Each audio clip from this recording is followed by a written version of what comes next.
secara medis orang kalau sudah digigit oleh kera sampai luka atau dia bisa infeksi, itu bisa menyebabkan rabies. Juga bisa menyebabkan kelumpuhan. Bisa kelumpuhan kepada otak, bisa kelumpuhan kepada otot.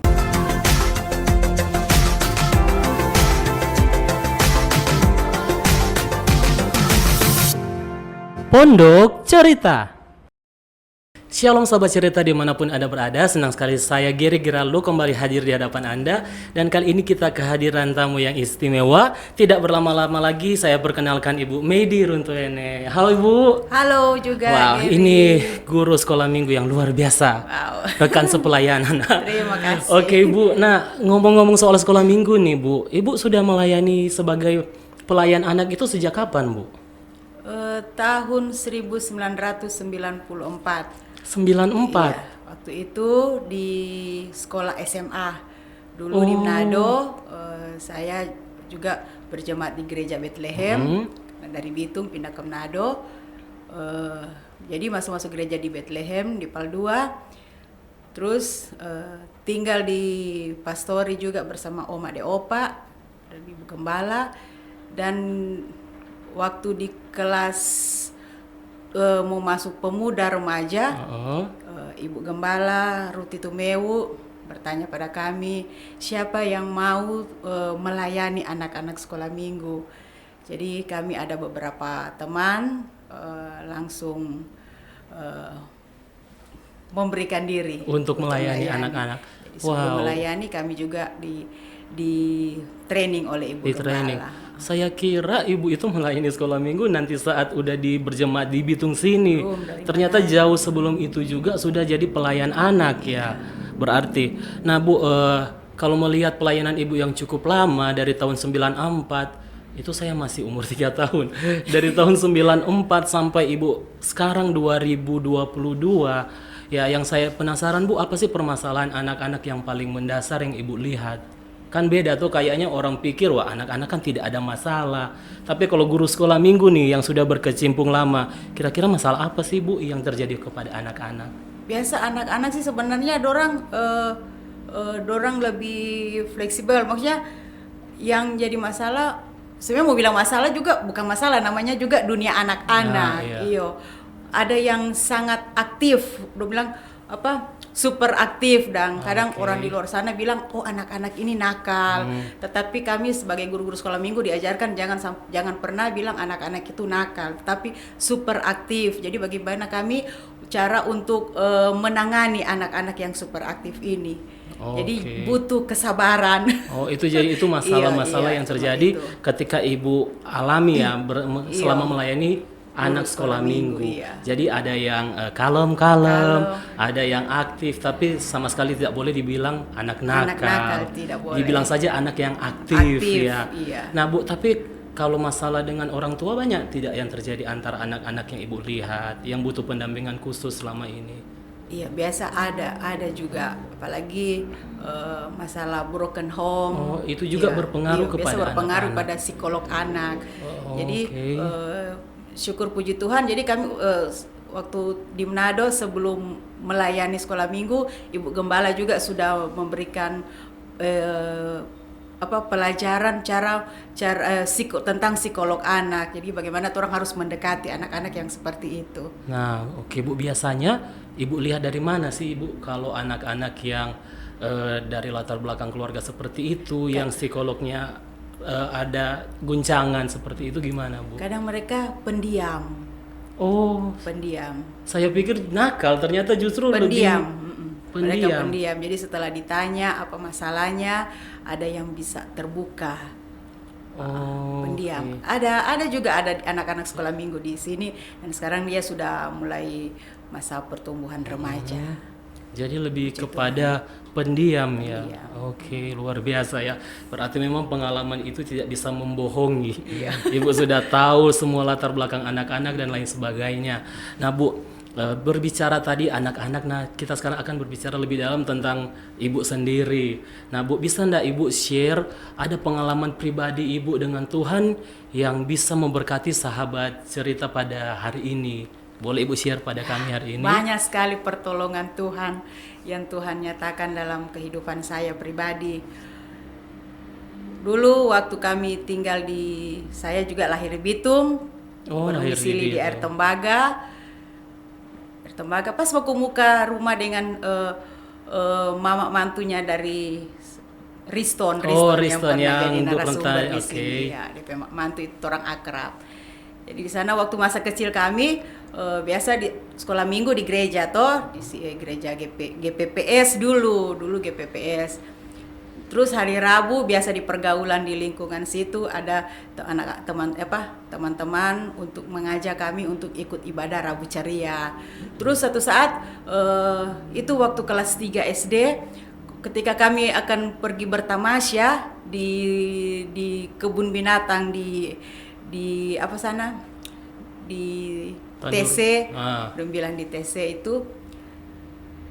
Jadi sementara menikmati hewan-hewan yang ada, kemudian kita sementara ada duduk-duduk di gunung gini di bawah situ, kita lihat ada sementara bermain itu kera-kera ada bermain asik-asik lompat-lompat. Tiba-tiba ada sesuatu dari belakang lempar sampai kena pak itu kera yang satu. Jadi pas itu kera-kera itu pelia pak kita pelia ke atas, kita yang ada duduk di atas itu. Okay. Jadi itu kera-kera itu atau monyet-monyet itu orang kira kita yang ada lempar itu pinang itu ke mereka. Ya, dorang langsung datang, langsung memang gigi 3 ekor kera. Memang gigi-gigi semua. Itu kelas luka-luka. SD, kelas SD, kelas 3 SD. Oke, Bu, sampai luka-luka. Memang luka-luka. No, bayangkan secara medis orang kalau sudah digigit oleh kera sampai luka atau dia bisa infeksi, itu bisa menyebabkan rabies. Juga bisa menyebabkan kelumpuhan, bisa kelumpuhan kepada otak, bisa kelumpuhan kepada otot. Mereka juga nyendak bawa di dokter. Jadi, tidak bawa di dokter, nyendak bawa berobat di mana-mana. Jadi cuma gosok-gosok minyak tahun sambil berdoa karena pas ada oma. Jadi saya sebenarnya iman saya itu bertumbuh lewat oma. Jadi oma yang selalu berdoa dalam nama Tuhan Yesus, Tuhan sembuhkan luka-luka ini. Dan puji Tuhan, entah bagaimana caranya Tuhan mengatur untuk supaya tidak terjadi mengganggu apa yang di dalam tubuh saya ini. Dan puji Tuhan, itulah yang terjadi. Nah, bagaimana sih Bu keadaan waktu digigit itu? Berdarah-darah berarti? Berdarah-darah, memang luka.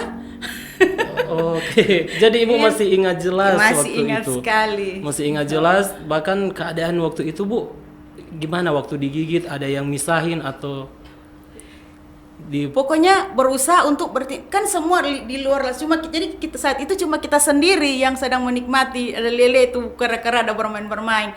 Nanti sampai di rumah baru baku tanya kira-kira siapa kan yang ada lempar itu buah itu Pak sampai kena patu monyet itu.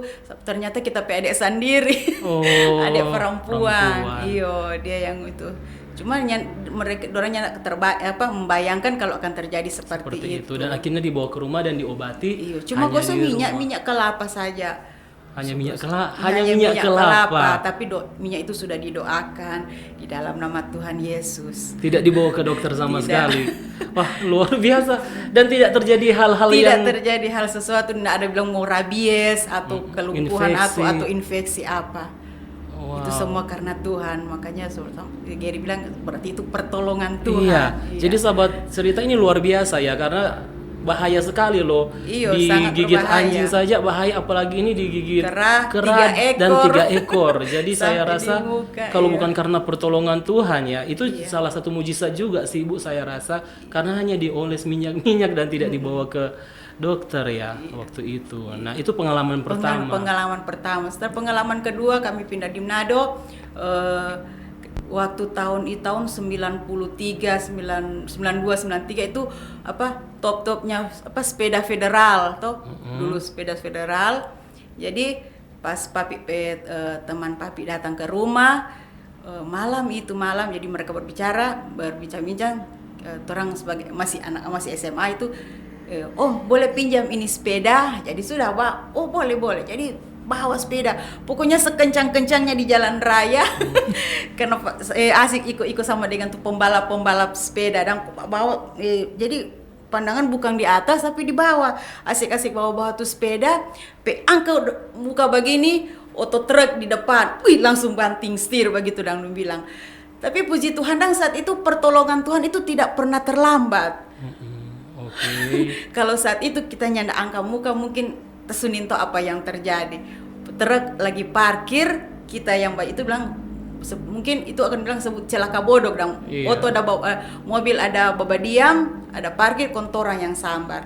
Tapi sewaktu semua kena, pokoknya kikis langsung belok begini. Itu remaja ya Bu? Masih remaja. Dan saya percaya itu udah pertolongan Tuhan. Iya, karena orang-orang berpikir pertolongan Tuhan itu nanti kalau sudah kena penyakit yang berat, selamat dari kapal yang akan tenggelam, itu baru pertolongan Tuhan. Tapi saya rasa lewat kesaksian Ibu ini juga mengajarkan hal yang sederhana itu sudah pertolongan Tuhan, itu yang luar biasa. Dalam hal yang sederhana sudah pertolongan Tuhan. Karena bisa dibayangkan saja kalau Ibu tidak menoleh ke depan pada saat yang tepat, apa yang akan terjadi. Iya. Nah, itu pada saat remaja, Bu. Nah, setelah saya waktu itu sekolah di Sekolah Menengah Industri Pariwisata, jurusan perhotelan. Jadi ketika praktik di hotel sampai di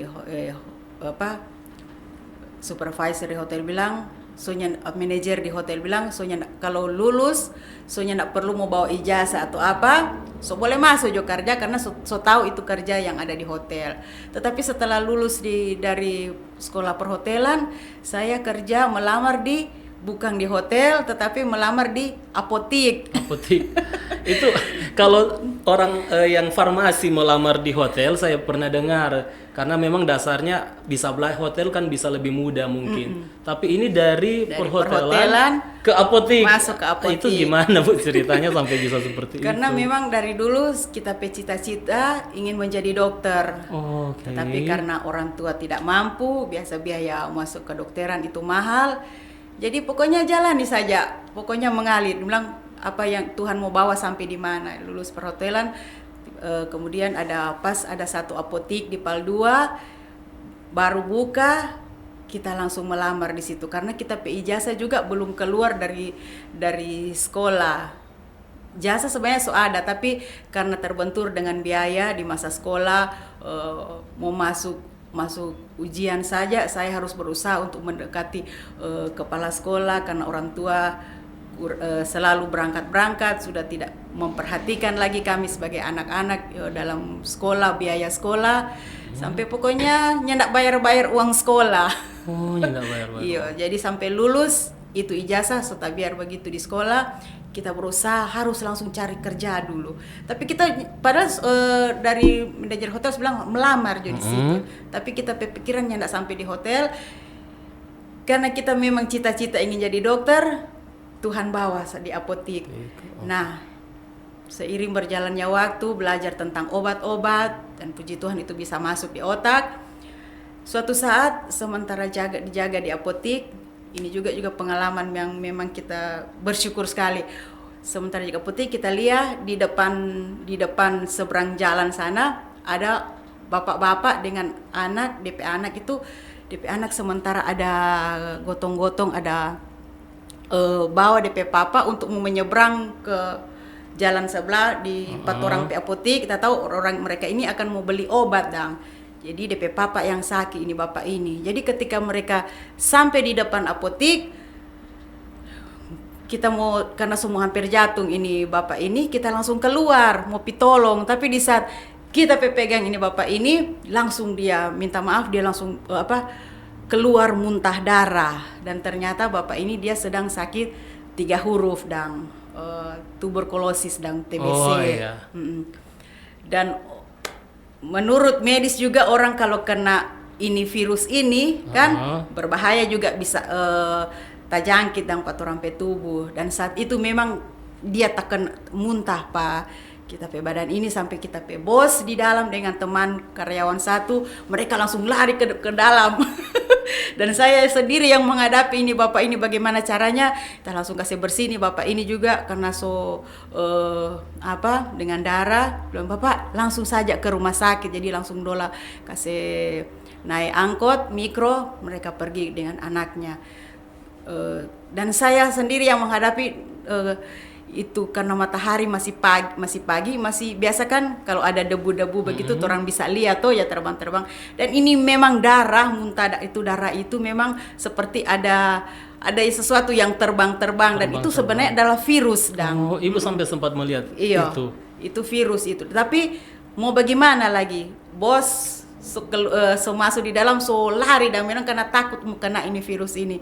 Jadi Tuhan, dalam nama Tuhan Yesus lindungi saya, tutup bungkus saya dengan kuasa darah Yesus. Kita kasih bersih itu darah. Jadi itu baju yang saat itu masih kita pakainya, nak bawa baju di tempat kerja, nanti pulang datang kerja itu nanti pulang jam 10 malam baru kita mandi. Selesai mandi apa semua, kita berdoa, Tuhan tutup bungkus saya dengan kuasa darah. Tuhan tolong supaya tidak terjadi apa-apa dengan tubuh saya ini, tidak sampai terkena ini virus ini. Dan akhirnya memang dan puji Tuhan tidak ada sesuatu yang iya, terjadi.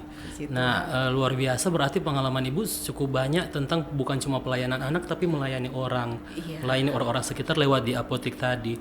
Dan tadi juga Ibu sempat menyinggung bahwa orang tua Ibu juga sudah tidak memikirkan biaya sekolah ya. Iya. Dan bagaimana sih perjuangan Ibu sampai bisa lulus? Maksudnya Ibu tentu harus menjaga hati, tidak ada. Dan saya tahu hubungan Ibu juga dengan orang tua baik-baik saja tetap. Nah, bagaimana sih pengalaman seorang anak menghadapi hal seperti itu? Soalnya masalah sekolah loh ini, Bu. Iya. Gimana memang Ibu bisa sejak bertahan? dari SMP kalau untuk uang sekolah orang tua selalu lalai untuk membayar. Jadi tunggu ada kita PKK 1 yang nomor 2, orang selalu hubungi dulu masih pakai surat, telegram, Kak kirim kemari doi uang untuk orang mau bayar uang sekolah. Tapi setiap lulus SMP itu nanti sekolah SMA itu sudah berjalan, baru orang bisa ambil itu ijazah SMP, baru masuk sekolah lagi SMP. Jadi 3 bulan itu sekolah jadi murid baru dan begitu. Jadi sampai pokoknya nyenak bayar uang sekolah sampai akhirnya bertumpuk sampai kelas 3. Pokoknya bagaimana cara orang mau menghadap itu guru supaya bisa ujian sampai akhirnya lulus. Dan ijazah nanti kita kerja di apotek, kerja 2 tahun, baru bisa cari pak kepala sekolah per rumah itu. Oh, jadi Ibu yang bayar ijazah, sendiri. Iya, bayar sendiri. Oke, bagaimana Ibu bisa menjaga hati Ibu? Kan ada yang lain mungkin menyalahkan orang tua, memberontak dan lain sebagainya. Kalau posisi Ibu waktu itu bagaimana, Bu?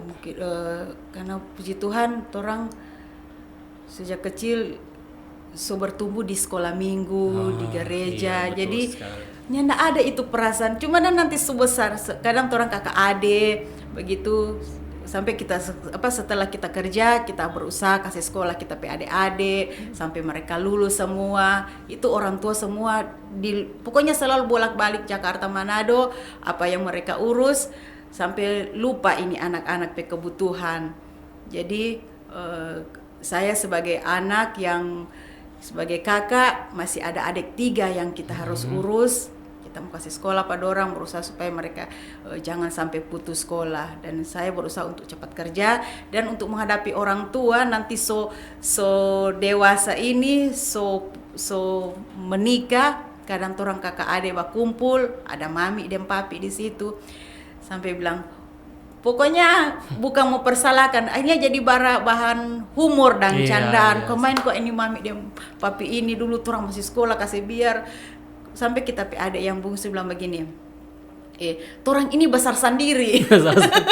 Iya, jadi sampai mau makan saja potong pisang yang masih kecil sampai serta mau rebus keluar semua DP noda. Karena belum pisang masih baru mau besar-besar tuh langsung potong karena mau makan. Jadi kalau untuk menghadapi jadi so pernah dan mengalami itu masa-masa sulit, tidak akan takut lagi untuk menghadapi kehidupan ini. So pernah dan bilang so pernah, so jadi pengalaman dari masa anak-anak juga, orang kakak adik itu so pernah alami. Oke, dan memang fungsi sekolah minggu itu luar biasa sekali ya, karena orang supaya bertumbuh tetap hidup di dalam kasih, tidak pernah menyalahkan orang lain atau menyalahkan orang tua. Kenapa saya harus begini? Kenapa saya harus bekerja? Kenapa saya harus membiayai adik-adik saya? Padahal itu memang tugas orang tua. Tapi ya luar biasa sekali. Memang kesaksian-kesaksian ibu yang ibu bagikan luar biasa sekali. Dan saya lihat juga keluarga ibu kompak sekali sampai sekarang, kakak adik. Bahkan ibu bilang tadi sampai berkumpul bersama mami dan papi. Kalau di keluarga lain mungkin yang tidak mengenal Tuhan itu dendam ya kepada orang tua karena memang tidak dibiayai sekolahnya, hampir tidak dibiayai sekolahnya. Ya luar biasa kesaksian ibu. Kalau akhir-akhir ini yang ketika ibu sudah berkeluarga, apakah ada kesaksian juga Bu yang bisa memberkati kami? Ada waktu saya mau melahirkan anak pertama, tidak ada orang tua selama mau masa melahirkan. Ketika anak David sudah dilahirkan, tiba-tiba terjadi pendarahan yang luar biasa.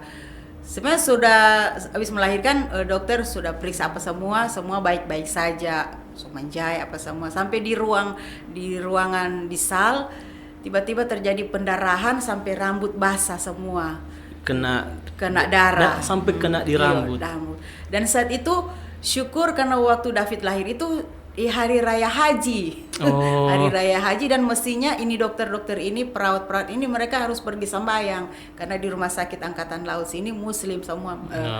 Jadi mereka harus, tapi ini perawat satu ini kita harus stay dulu di sini. Sebenarnya enggak apa-apa sih, biasa dorang itu. Cuma saat itu dia stay, dan waktu terjadi pendarahan, suami saya langsung cari perawat ini dan kasih masuk di ruang. Ternyata ada sesuatu yang itu di dalam, dan puji Tuhan, pokoknya waktu pendarahan itu memang kita sampai pingsan, sampai tidak sadarkan diri. Sampai sempat tidak sadar. Iya, hampir kehabisan darah. Dan puji Tuhan, pertolongan Tuhan, makanya pertolongan Tuhan itu tidak pernah terlambat. Ya, betul sekali. Dan akhirnya ibu bisa melalui semua itu. Bayi sehat, ibu juga. Bayi sehat, sehat. Pokoknya mengurus anak itu sendiri tanpa orang tua. Tanpa orang tua juga, tapi sudah terlatih dari sananya ya.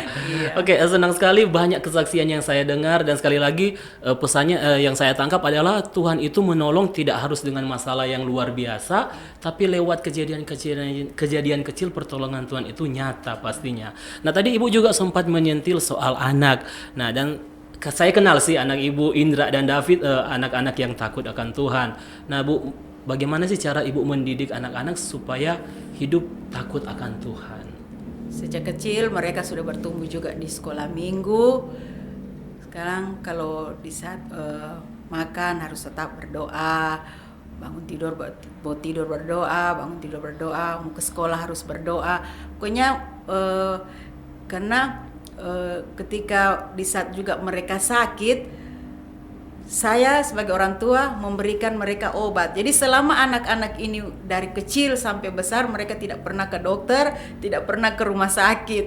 Jadi kalau Pak Indra bilang, kalau di sekolah guru tanya, Indra, apa pekerjaan ibu? Dokter. Dokter. Iya, karena saya sendiri, kenapa Tuhan bawa Pak kita itu sampai harus kerja di apotek, dan ternyata ini karena di masa-masa sulit di dalam rumah tangga, ekonomi masih jadi kalau anak sakit kok selalu ke dokter mungkin tidak ada biaya, jujur tidak ada biaya kalau untuk ke dokter.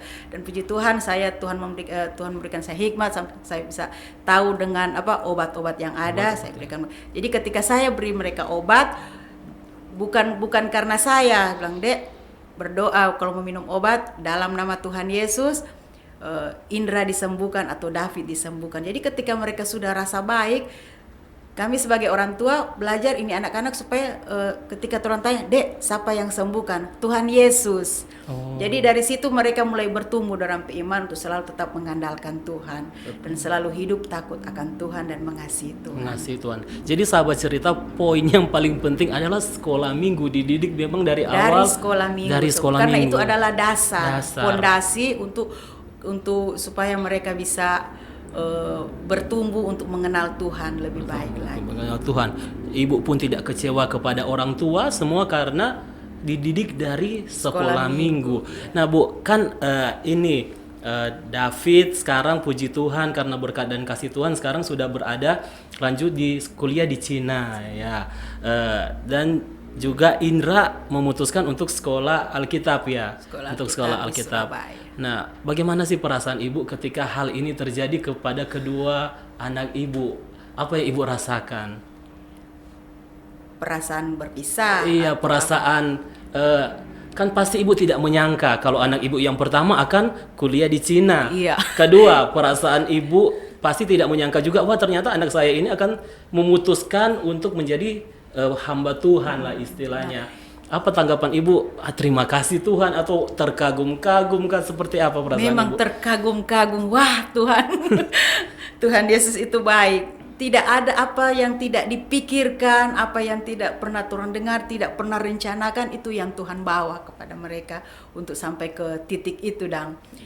Kami sebagai orang tua tidak, pokoknya secara ekonomi tidak mampu, tetapi semua Tuhan buka jalan. Kalau Tuhan sudah buka jalan, pasti Tuhan akan mengakhirinya. Karena kita selalu bilang, orang pokoknya serahkanlah orang kehidupan ini kepada Tuhan, serahkanlah kuatirmu kepada Tuhan, maka terlaksanalah semua apa yang menjadi orang rencana. Jadi waktu David memutuskan untuk sekolah di Cina, Dek berdoa, Mama dan Papa nyandak ada apa-apa, nyandak ada tabungan, pokoknya cuma kerja hari dapat hari ini, habis hari ini. Iya. Tetapi semua itu Tuhan yang siapkan. Tuhan yang siapkan. Oke, dan perasaan ibu nih berpisah dari kedua anak ini, kan satu di daerah Jawa, satu lagi lebih jauh lagi di daerah Cina, bahkan sudah berjalan 3 tahun ya Bu. 3 tahun tidak pulang. 2 tahun setengah. 2 tahun setengah tidak balik-balik ke Indonesia. Apalagi corona mulai dari Cina. Nah, perasaan ibu gimana nih berpisah dengan anak-anak seperti keluarga baru? Gimana Bu? Jadi waktu berpisah dengan anak-anak memang rasa berat sebagai orang tua. Tetapi mau kilas balik lagi ke belakang, syukur anak-anak ini memang torang jaga, torang didik, tetap ada bersama-sama dengan kami, tidak pernah terpisah. Bilang sehari pun nyak pernah berpisah, nyak pernah mau titip pak orang tua atau apa. Jadi bilang puas ada urus ini anak-anak. Jadi ketika mereka dewasa, mereka memutuskan untuk pergi melanjutkan kuliah mereka, sekolah mereka, memang rasa berat. Tetapi itu bilang yang penting orang waktu itu fokus untuk jaga anak, untuk mengurus padorang, jadi nyandak rasa bagaimana ya, rupa apa Kang rupa berat, dan memang berat tapi oke lah untuk untuk anak-anak masa depan, silakan. Dan puji Tuhan juga sekarang kan sudah jaga video call. Iya. Okay. Ada satu saat karena top itu TikTok, orang-orang goyang-goyang di depan kamera apa untuk TikTok, sampai ini David bilang begini, Mama jangan sampai buat TikTok nih. Kalau David buat TikTok, David sini mau VC Pak Mama. Oh sudah jadi, pokoknya biar Mama, lebih baik Mama buat TikTok daripada mau video call dengan David. Jadi sebagai kami juga sekurang 2 orang di rumah, kurang kami berdua. Jadi memang rasa itu, tapi puji Tuhan saya terhibur, tetap ada urus anak-anak, tetap ada anak-anak sekolah minggu. Makanya saya tetap fokus kepada pelayanan sekolah minggu. Itu yang menghibur saya. Sampai ada yang bilang biar jo anak 2 supigi, masih banyak anak-anak lagi yang orang bisa lihat. Oke, luar biasa. Berarti memang lewat pelayanan ibu, lewat pekerjaan Ibu Tuhan sudah merancangkan yang terbaik, begitu Dang. Nah Bu, kesimpulan malam hari ini apa yang bisa Ibu tangkap dari yang Ibu ceritakan, pertolongan Tuhan mungkin, kebaikan Tuhan, atau hati Ibu yang bisa bertahan melalui setiap pencobaan-pencobaan yang ada?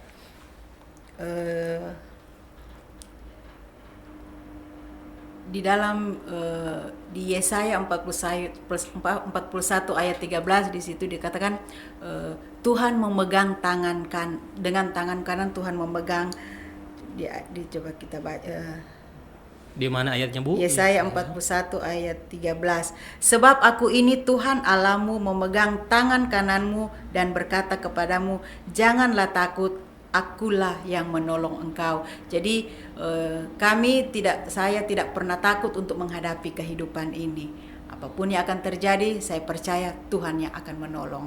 Karena firman Tuhan selalu sudah berjanji, Dia akan memegang tangan kita untuk menolong. Apapun yang kita hadapi, serahkan semua kepada Tuhan.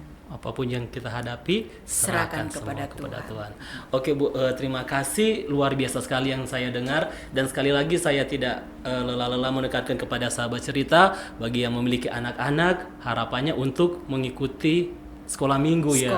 Karena memang itu sangat dasar penting, ya, dasar pengenalan kita akan Kristus itu lewat sekolah minggu. Jadi lewat sekolah minggu itu kita bisa tahu siapa Tuhan Yesus, bagaimana orang bisa bertahan, dan itu pasti terbawa saat orang dewasa nanti.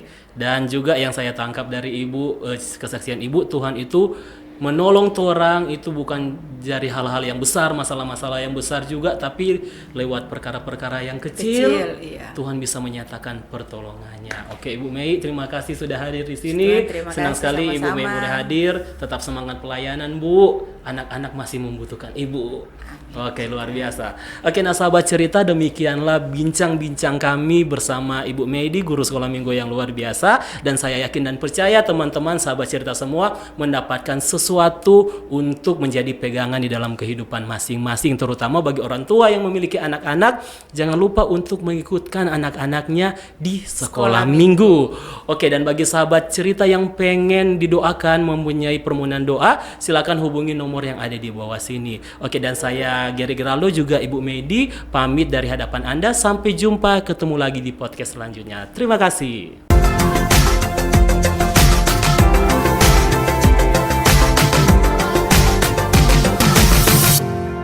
Pondok Cerita.